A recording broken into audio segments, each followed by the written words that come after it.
One local businessman showcased his success in his importing business from Latin America. We discuss how the Hispanic tradition of the quinceañera embraces religion, family, and social responsibility, and one local organization has amplified the concept of it takes a village to raise a child. It's so here on the next Latino Motion. Join us.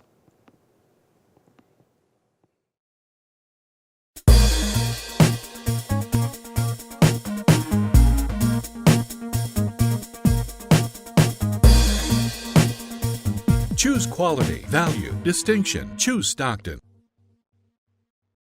Latino Motion with Bert Lopez is presented by Latino Motion Public Affairs Media, a New Jersey nonprofit corporation, and Stockton University. This edition of Latino Motion with Bert Lopez is brought to you by the HD Studios at the campus of Stockton University. Funding for Latino Motion is provided by Atlanticare, healthcare you can believe in. Atlantic City Electric, energy for a changing world. And South Jersey Gas. Welcome to Latino Motion, a weekly interview show highlighting issues impacting New Jersey's Latino community while advancing understanding of Latino cultural heritage and contributions to our society. And here is your host, Bert Lopez.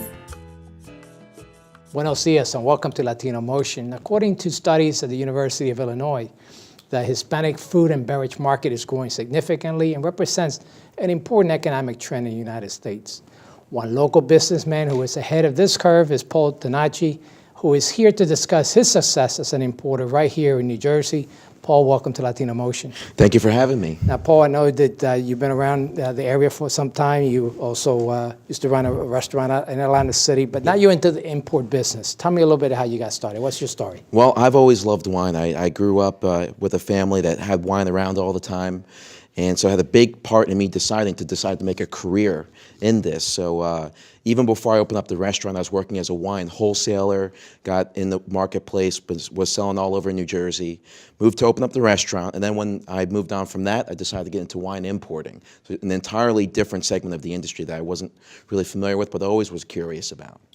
Imports is very important for the Latino community, and you're from Chile, but you were adopted into an Italian family. Tell me a little bit about that story. All right, so I was born in Chile. When I was 4 months old, I was placed into a family, and from an orphanage. I was an orphan, but despite that humble beginning, like they gave me every opportunity to do some amazing things, and so I grew up in Monmouth County in a small town called Colts Neck, and I had a great upbringing, and just also fell in love, and with all the things that made wine special, brings family to the table, and great with food. I could always appreciate that. There's a close resemblance between the Italian family and the Latino family. Absolutely. And certainly you went full steam here in the importing business. Mm-hmm. And importing is very important for New Jersey, it's very important for the Latino community. Yeah.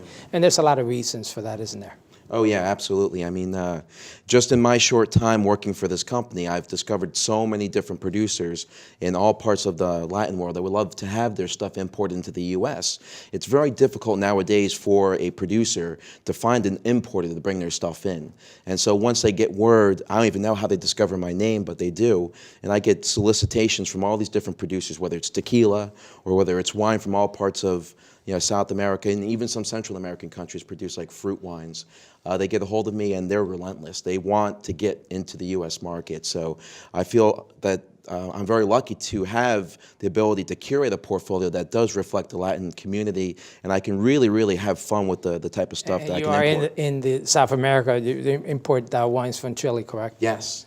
Yep. So I import wine from Chile and Spain.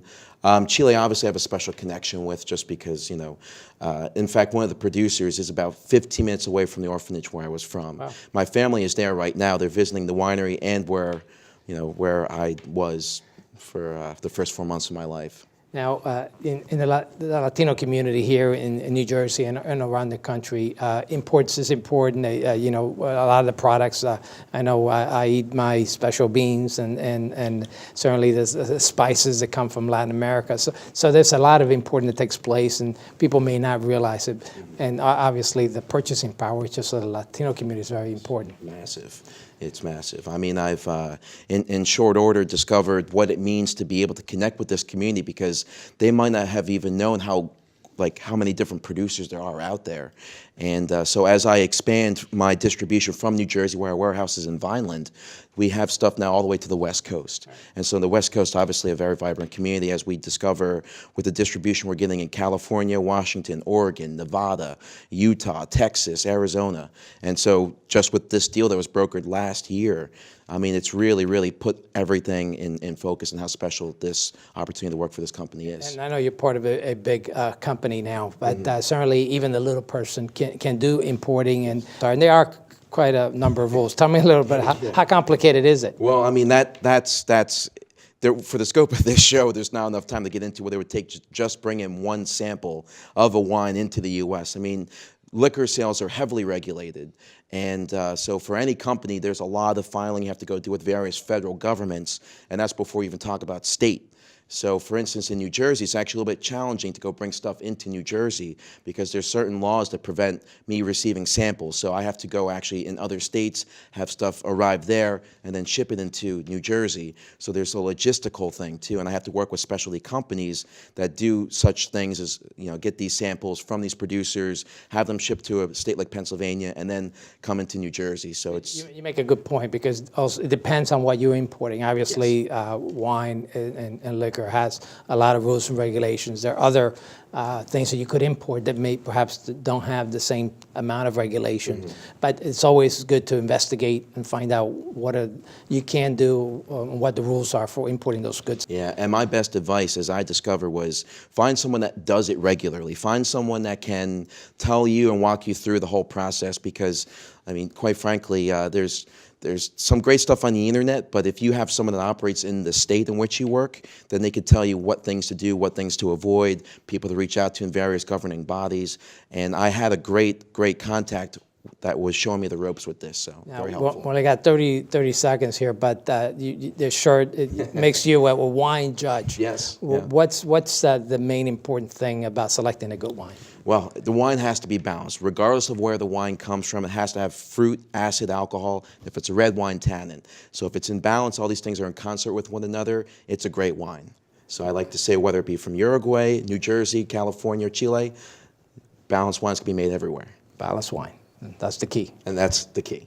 Thank you, Paul, and I'm sure we'll have you back again sometime here on the show. And stay tuned. We'll be right back with more Latino Motion.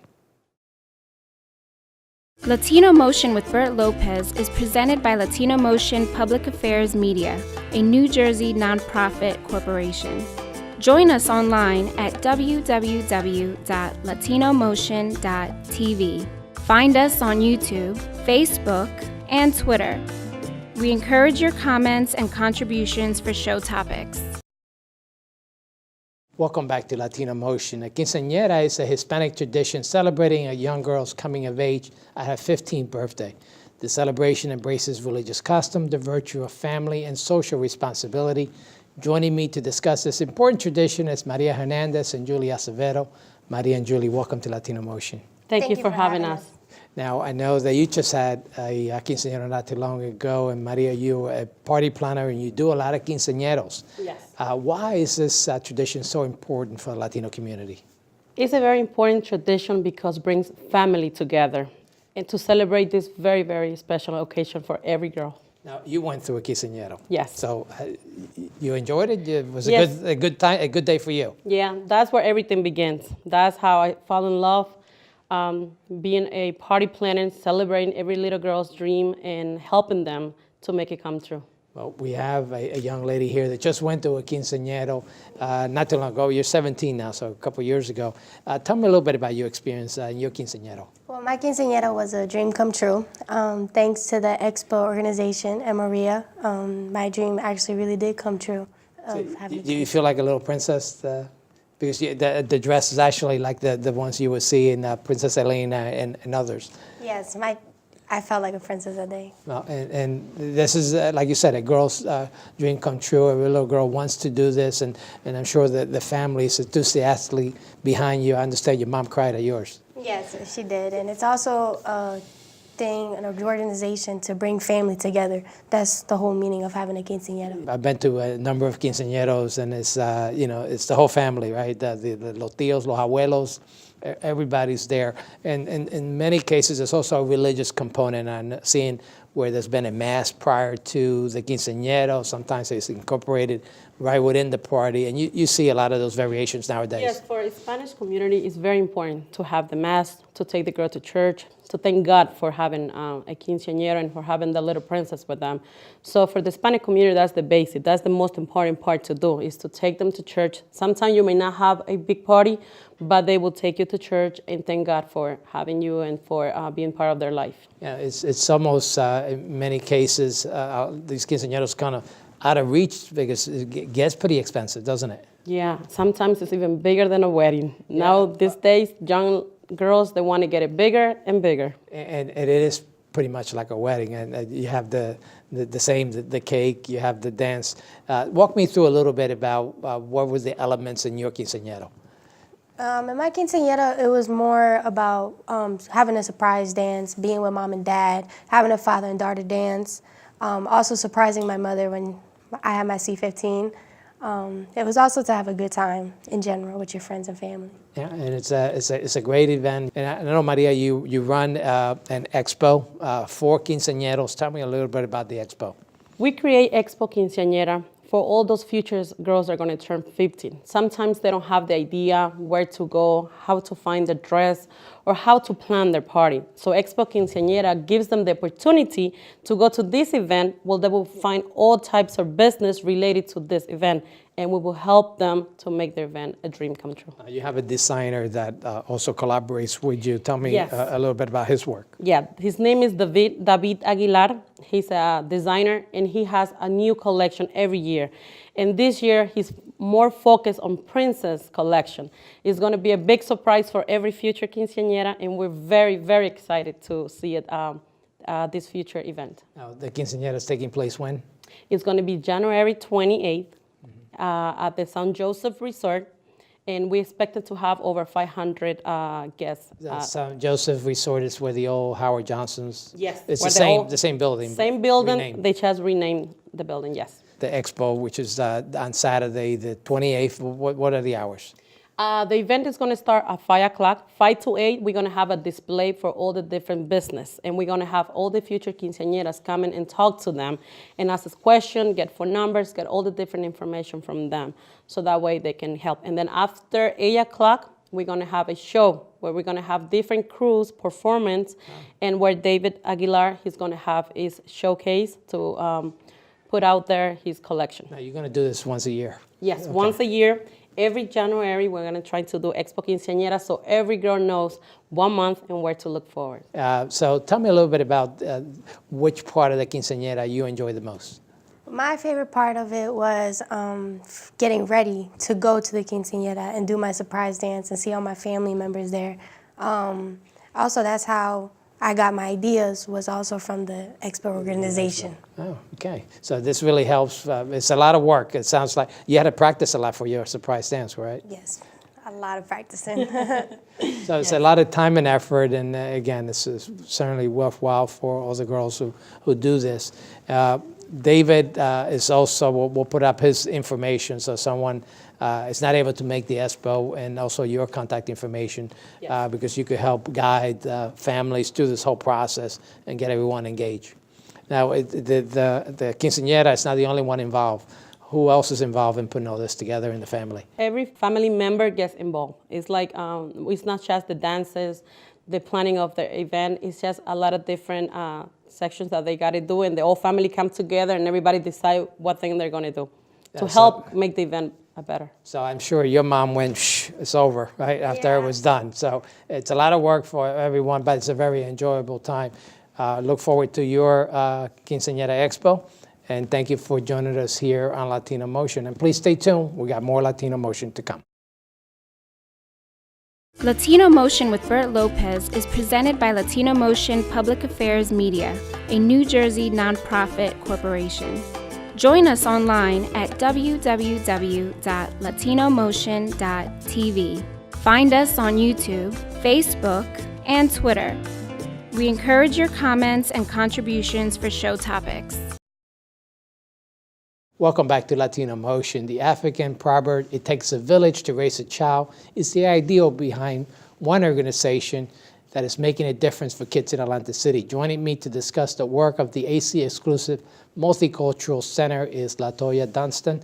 LaToya, welcome to Latino Motion. Thanks for having me. Now, this organization has been around in Atlantic City helping kids. Tell me a little bit about how you got started.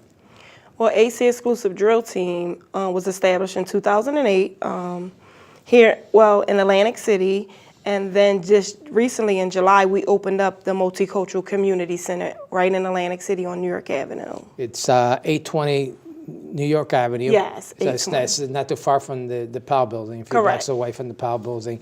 And you've been operating out of that center, so that's where all your programs are out of that building, correct? Yes, currently all the programs are ran out of that building. Tell me a little bit about why it's so important for this organization to have a presence here in Atlantic City with the kids. The importance is just to get the youth off the streets of Atlantic City, get them something positive to do, something to look forward to and be a part of as a family. Even at times when they don't have family at home, they always can come to the drill team, and we welcome everybody in with open arms. Let's talk a little bit about the programs you do offer through the center and the drill team. Well, currently we have the drill team that we offer, which is drum as well as step. Within the next 2 weeks, we're going to be offering our new program, Artistry in Motion, which will be ballet, tap, modern, jazz. Also, we have a program that's starting February the 13th, which is Exclusive Young Men, where we'll take young boys as early as the age of 10 up to the age of 21, full male mentorship program, just to help them, give them something to look forward to. Certainly, the proverb that I mentioned, "It takes a village to raise a child," is very critical. And so you count on a lot of people in the community to come out and work with you. Tell me about the volunteers that you have working for you. Well, the volunteer, we do a lot of social media, requesting volunteers. Since we've opened up the community center, they see that it's somewhere they actually have to go, because before we were practicing in the streets or wherever we can find somewhere to go. So now people look forward to volunteering regardless of their age. As long as we do a background check and they pass the background check, they're welcome to come into the community center. Let's talk about some of the performances. You have your group performing all over the place. I saw your group at the Miss America parade, and you participate in a number of other things. Tell me about that. Yes, Exclusive Drill Team is actually nationally recognized. We've traveled all over, competing nationally, actually ranked first place in states back in 2014 for the state of New Jersey. So we have a lot of traveling that we do, and we look forward to traveling with Artistry in Motion as well. Wow. The children, we travel as early as the age of 5 up to the age of 18, competing in drill team competitions and doing parades and community events. When I saw your performance at the Miss America pageant, was the large size of the group? You have a lot of kids participating. Yes, we do. When we started in 2008, we had about 25 children. And over the years, now we have 168 children that travel and compete and work at this community center. The fact that we were able to open it, now they come 7 days a week. We have the mentorship program, the tutoring that's going on at the community center, and we're working on job readiness programs for the family. So this is a community center, not just for the youth, but for the entire family. So you're actually working with the kids and helping them with their homework? Correct. That's a great thing, and certainly having the role models there, very, very important and critical. Tell me about success, the success stories you have with these kids. Well, since 2008, we have 0 teenage pregnancies, no gang-related issues. We also, all the children are honor roll students, the ones that graduate high school. All of my children, and I call them my children because they are now in college. We have one graduating college this year, RN. Al, tell me about how do kids enroll? What is their membership? How do they get involved? Well, currently right now there is no membership fee only because of the economy. A lot can't. So we look forward to people donating or sponsorships for the children. Yeah, let's talk a little bit about that. I know you're involved in fundraising because you depend heavily on fundraisers, depend heavily on volunteers. Tell me a little bit about some of the fundraising and particularly the activities you have upcoming. Valentine's Day, we're going to be having a comedy show at the community center, and where we're bringing down 2 comedians that was on BET, and they'll be performing at the community center, and dinner is also served with the ticket. So every month we try to do a big fundraiser so that it can help us with the bills and overcost to run a program. So if someone wants to donate, if they want to volunteer, we'll put that number up, and obviously you'll welcome that participation. Correct. Well, it's very good to have someone, an organization like this in Atlantic City that's looking after the kids and having the success that you're having. So congratulations on your program. Thank you. And thank you for joining us here on Latino Motion, and thank you for joining us at home once again here on Latino Motion.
Choose quality, value, distinction. Choose Stockton.